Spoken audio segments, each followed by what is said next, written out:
नमस्कार, मी सुनेत्रा आणि तुमची सुनेत्रा या चॅनेलमध्ये तुमच्या सगळ्यांचं सहर्ष स्वागत आहे. हे चॅनेल आपण काढलेलं आहे ते म्हणजे जनकल्याणासाठी, कारण माझे व्हिडिओ ना बऱ्याच जणांपर्यंत पोहोचत नाहीयेत आणि इंडियन मॉम सुनेत्रा या चॅनेलवर तुम्ही मला शोधत तर असाल, पण तुम्हाला माझं नोटिफिकेशन येत नसेल. तर इथंच मी सांगते की इंडियन मॉम सुनेत्रा हे आपलं चॅनेल आहे, ज्याच्यावर सुद्धा मी खूप छान छान व्हिडिओ टाकत असते.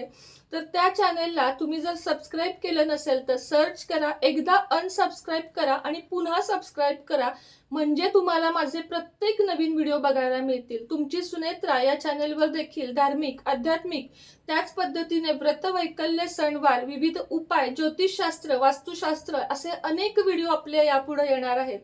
त्यामुळे तुम्ही याही चॅनेलवर ऍक्टिव्ह राहा, ही माझी नम्र विनंती आहे. अगदी 2 ते 3 दिवसात 1,500 पेक्षा जास्त फॅमिली आपली पूर्ण झालेली आहे. बघणाऱ्यांची संख्या जास्त आहे, पण सबस्क्राईब तुम्ही करत नाहीये. तर मला शेजारी तुम्हाला सबस्क्राईबचं बटन दिसतंय ना, ते दाबायचं आणि ऑलवर क्लिक करायचं, म्हणजे माझा प्रत्येक व्हिडिओ तुमच्यापर्यंत पोहोचेल. आज मी तुम्हाला एक असा सोपा उपाय सांगणार आहे जो प्रत्येक जण करू शकतं. मात्र 10 ते 20 रुपये त्याच्यासाठी खर्च आहे, पण प्रत्येक जण करू शकतं. आणि हा जो उपाय आहे ना, तो तुमच्या संपूर्ण घरासाठी, म्हणजे घर भाड्याचं असो किंवा स्वतःचं, हा उपाय जर तुम्ही केलात तर तुमच्या घरामध्ये कधीच कशाची कमतरता भासणार नाही. आणि तुम्हाला लागलेली जी नजर आहे ना, घराला असेल, पैशाला असेल, तुमच्या कुठल्याही गोष्टीला नजर लागलेली असेल तर ती पटकन उतरायला मदत होईल. असा हा उपाय आहे. काय आहे उपाय, लगेचच बघूया. एक मोठ्या आकाराची पणती घ्यायची आहे. हा जो उपाय आहे ना, सलग 11 किंवा 21 दिवस करायचा आहे. मोठ्या आकाराची एक पणती किंवा जे होमचं कुंड असतो ना, तो घ्यायचा आहे, पत्र्याचा किंवा शक्यतो ह्याचा घ्यायचा आहे, तांब्याचा घ्यायचा. तर दाखवायला आहे माझ्याकडे, मागे आहे, तो घ्यायचा किंवा मोठ्या आकाराची पणती घ्यायची. त्यामध्ये शेणाच्या गौऱ्या म्हणजे शेणकूट किंवा गाईच्या शेणाची वाळलेली जी छोटीशी हे मिळती ती घ्यायची. त्याचे तुकडे करायचे, बारीक तुकडे करून त्यामध्ये घालायचे एका पणतीमध्ये. त्याच्यावर 1 चमचाभर तूप घालायचं, शुद्ध गाईचं. त्यानंतर कापूर घालायचा, भीमसेनी कापूरच घालायचा. भीमसेनी कापूर घातल्यानंतर यामध्ये पिवळी मोहरी, म्हणजे मग प्रज्वलित करून घ्यायचं आणि मग त्याच्यातनं वरती पिवळी मोहरी घालायची.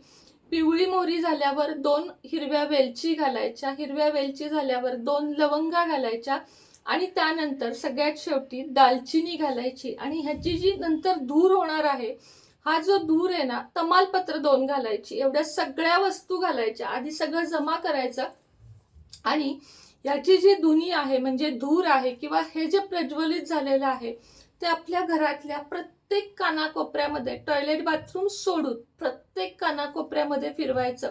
आणि उरलेलं जे आहे ते हॉलमध्ये मध्यभागी ठेवायचं. मुख्य दरवाजा सुद्धा उघडायचा, बाहेरून घ्यायचं आणि मंत्र म्हणायचा, ओम श्री काळभैरव नाथाय नमः, ओम श्री कालभैरवाय नमः. हा म्हटलात तरीही चालेल.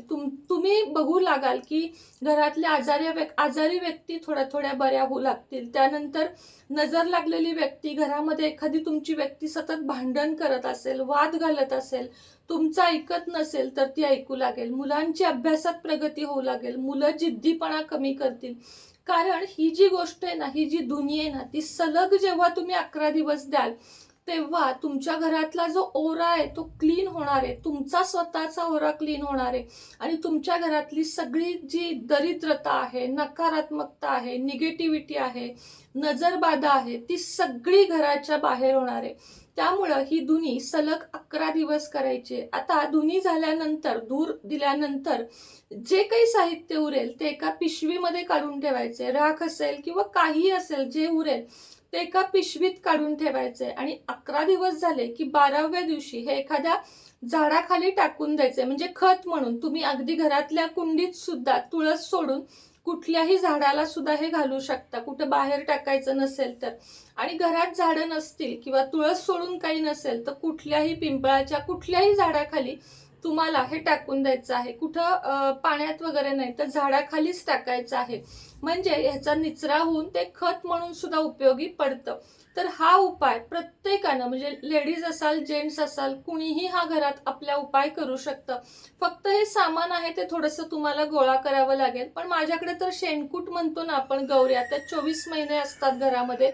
मी दर शनिवारी त्या जाळत असते. आणि या बाकीचं सामान पण सोपं आहे. किचन मधल्या सामानांनी हे सगळा उपाय आपल्याला करायचा आहे. तर उपाय आवडला असेल तर नक्कीच चॅनेलला सबस्क्राईब करा आणि कमेंट बॉक्समध्ये तुमची सुनेत्रा सबस्क्राईब केला आहे असं देखील लिहायला विसरू नका. चला मग भेटूया उद्याच्या व्हिडिओमध्ये. तोपर्यंत सगळ्यांनी आपली काळजी घ्या. मस्त रहा, स्वस्त रहा.